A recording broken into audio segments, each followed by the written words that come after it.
Gentleman. Tamil Nadu ರಾಜಕೀಯದಲ್ಲಿ ಭಾರೀ ಚರ್ಚೆಗೆ ಕಾರಣವಾದ ಒಂದು ಘಟನೆ ಈಗ ಸಿನಿ ಪ್ರೇಮಿಗಳ ಗಮನವೂ ಸೆಳೀತಾ ಇದೆ. ಟಿವಿಕೆ ಪಕ್ಷದ ಅಧ್ಯಕ್ಷ ಮತ್ತು ಖ್ಯಾತ ತಮಿಳು ಚಿತ್ರನಟ ದಳಪತಿ ವಿಜಯ್ ಅವರ ಖಾಸಗಿ ಬದುಕಿನ ಕುರಿತಂತೆ ಬಿಜೆಪಿ ರಾಜ್ಯಾಧ್ಯಕ್ಷ ನೈನಾರ್ ನಾಗೇಂದ್ರನ್ ನೀಡಿದ ಹೇಳಿಕೆ ಇದೀಗ ದೊಡ್ಡ ವಿವಾದಕ್ಕೆ ಕಾರಣವಾಗಿದೆ.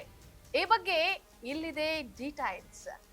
ವೀಕ್ಷಕರೇ, ನೆಲ ಜಲ ಭಾಷೆಗಾಗಿ ಪ್ರಾಮಾಣಿಕ ಪತ್ರಿಕೋದ್ಯಮ. ನೀವು ನೋಡ್ತಾ ಇದ್ದೀರಾ ಫೋಕಸ್ ಟಿವಿ. ನಾನು ಪವಿತ್ರ.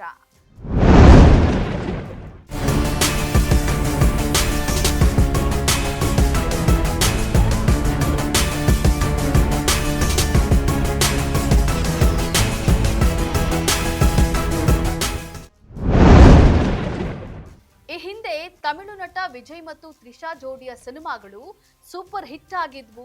ಆ ಸಮಯದಲ್ಲಿ ಇವರಿಬ್ಬರ ಬಗ್ಗೆ ಅಫೇರ್ ಗಾಸಿಪ್ಗಳು ಸಾಕಷ್ಟು ಹರಿದಾಡಿದ್ವು. ಇದೇ ಕಾರಣಕ್ಕೆ ಅಭಿಮಾನಿಗಳಲ್ಲಿ ಆ ಚರ್ಚೆ ಇನ್ನೂ ಮರೆಯಾಗ್ತಾ ಇಲ್ಲ. ತಮಿಳುನಾಡು ಚುನಾವಣೆ ಹತ್ತಿರ ಬಂದಿರುವ ಈ ವೇಳೆ ಬಿಜೆಪಿ ರಾಜ್ಯಾಧ್ಯಕ್ಷ ನೈನಾರ್ ನಾಗೇಂದ್ರನ್ ವಿವಾದಾತ್ಮಕ ಹೇಳಿಕೆಯನ್ನ ನೀಡಿಬಿಟ್ಟಿದ್ದಾರೆ. ವಿಜಯ್ ತ್ರಿಷಾ ಆಫರ್ ಬಗ್ಗೆ ಲಘುವಾಗಿ ಮಾತನಾಡಿದ್ದಾರೆ.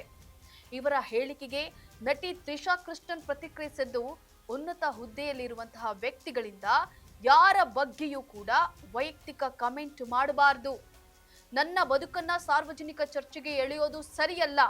ನಾನು ಯಾವುದೇ ರಾಜಕೀಯ ಪಕ್ಷದೊಂದಿಗೆ ಸಂಬಂಧವನ್ನ ಹೊಂದಿಲ್ಲ.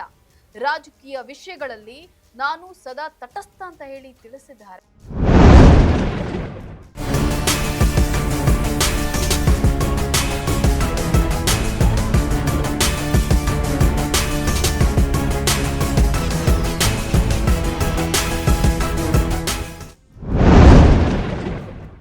ಹೇಳಿಕೆ ಬಗ್ಗೆ ಬಿಜೆಪಿ ರಾಜ್ಯಾಧ್ಯಕ್ಷ ತ್ರಿಷಾ ಬಳಿ ಬಹಿರಂಗ ಕ್ಷಮೆ ಕೋರಿದ್ದಾರೆ.